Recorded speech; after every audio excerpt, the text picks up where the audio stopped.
This guy's taking pictures of me. I can't help it. The outfit's awesome. Thank you.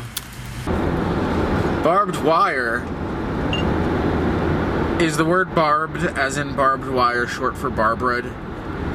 Because I don't want to have anything to do with wire that's been barbared with. Barbara Bowie. Barbara Bowie, Howard Stern. Baba Booey, Baba Booey. I love going outside and hanging out and seeing people and just going to random places, but when I can't go outside or when it's rainy or when it's fucking nighttime, there's just circumstances. You gotta have fun inside on the internet. So I haven't had cable for 10 years. Everything I watch online. So if I'm not outside, then I'm probably on the internet. So here's 10 awesome things to do on the internet if you are bored or looking for new things to get into. These are 10 things that I enjoy doing. If you don't like doing them, then that's why there's 10 things. If you don't like doing any of them, then unsubscribe, because the first one is watching this channel. Yes, the first awesome thing to do on the internet is watch this channel. No, not really. I really only have 9 things, but that's taking up a slot. So these are in no particular order. I'm making that clear right now. 7 times. They're in no particular order, they're in no particular order, they're in no particular order.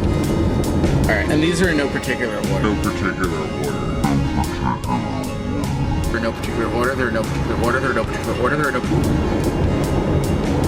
The Wikipedia philosophy game. If you are familiar with the Wikipedia philosophy game, then just skip ahead. The Wikipedia philosophy game works like this. Go to any page on Wikipedia. If you don't know a page to go to, there's a URL you can go to that goes to a random page. Click down here and it'll do that for you.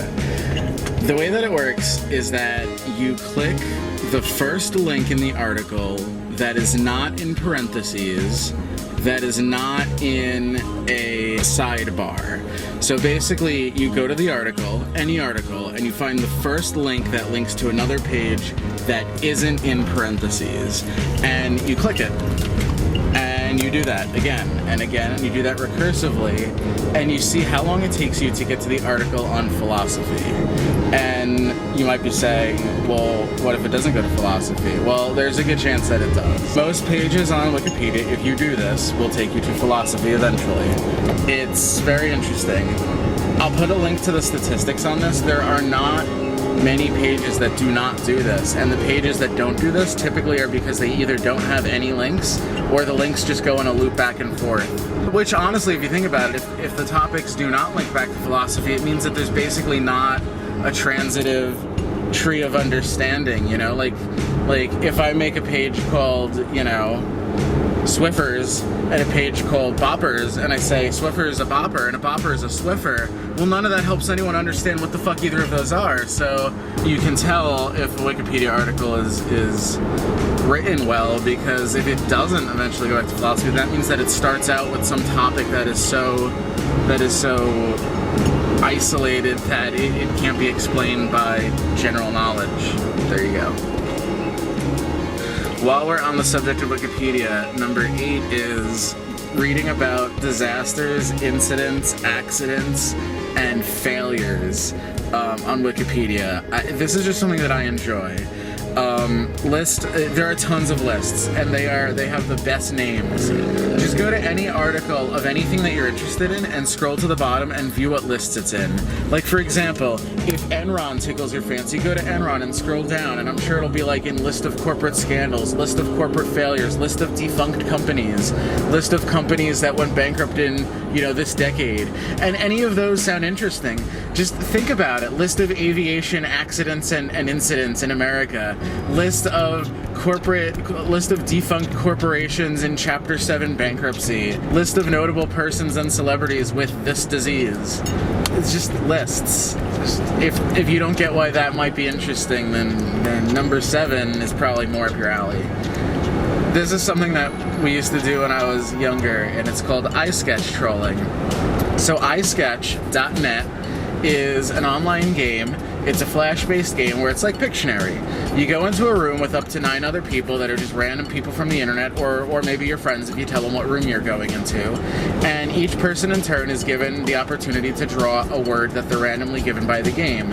As people guess the word, the system automatically shows everyone their guesses, and if someone gets the word, it doesn't show the other people, but it says, you've guessed it right, and the drawer sees, okay, this person guessed it right, that person are still trying to guess, whatever, and you get like 60 seconds or whatever, and the way that it works is that, as the drawer, you get points for, the quicker people guess your drawing, and as a guesser, you get points for guessing the drawing. So how could this go wrong? Well, if you go into Isketch with a bunch of friends and you're on Skype or Discord or you're together in real life and you decide to not draw the word that you're given and draw a different word entirely, well, first of all, normally anyone can just draw whatever they want, and if you don't draw the right word, people get really pissed off because after like 30, 40 seconds, no one's guessing it. You're like, this person sucks. And they can also like warn you and stuff. But if you're with a bunch of friends and let's say the word is peanut and you just start drawing like the set of Jeopardy complete with Alex Trebek, and you tell all your friends like 20 seconds in, okay, the word's peanut, and they start typing it in randomly, it looks like people are actually getting it. It looks like their guesses were really close, and your friends' guesses are really fucking bizarre because they know what you're not trying to draw, so they're guessing like, ExxonMobil or whatever, I don't know. So and then the best part is when the timer finally runs out and all the people that aren't your friends see the word and it's peanut and they're like, what is this? This looks like a Merv Griffin Enterprise. It's fucking bizarre. So I don't know. If you don't get enjoyment from that, then let's see. Number 6 is the New York Times. I'm serious, this sounds really ridiculous, but if you have the money for it, purchase an online subscription to the New York Times. Why? Not because the New York Times writes anything interesting. I mean, they may, I don't know. I don't read the New York Times, at least not in the modern times. I go back and I read articles from the 50s, the 60s, the 70s. I mean, they go all the way back to like the 1910s, whatever, if you get a subscription, but like I'm interested in like roads and highways and shit, so I like to look up when like, this interstate opened in this area, and all the traffic incidents, accidents, plane crash, anything that you can think of in history that's been within the last 100 years. The New York Times probably has a decent article from the period with pictures that is just interesting to read. Whatever, I don't know. 10, 9, 8, so number 5 is Google Earth. So you've probably all used Google Earth, and you might be thinking, well, oh, come on. So you might be saying, how is Google Earth fun? Well, there's a bunch of .kml files that you can import, of course. KML files for things like celebrities' houses, or locations of major political assassinations or deaths, or locations of major car crashes. I'm into something called Weird New Jersey. In New Jersey, there's a magazine and a series of books about like weird fucking crazy shit, people, houses, locations, a lot of abandoned stuff, weird stuff, unusual stuff, sanatoriums, or all kinds of shit. There's a KML file for that, so it helps you find all the weird shit. I'm sure there's like an abandoned places or an urban exploration KML file for your area. If not, just grab like celebrity houses or, movie locations or anything. Just think about it. I'm sure you can find something that you're into. Alright, number 4 is Best of Craigslist.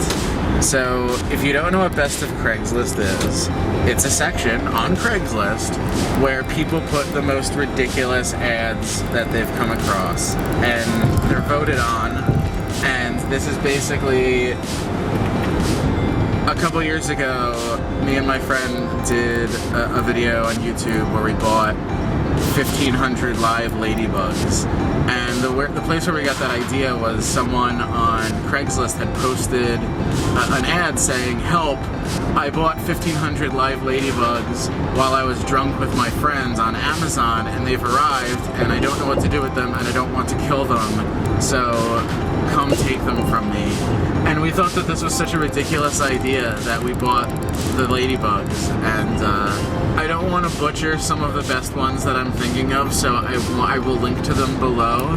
But there's this one where There's a personals ad where a guy wants someone else to come sit next to them at Waffle House and order a very specific type of hash browns and then get up and leave and they'll be paid.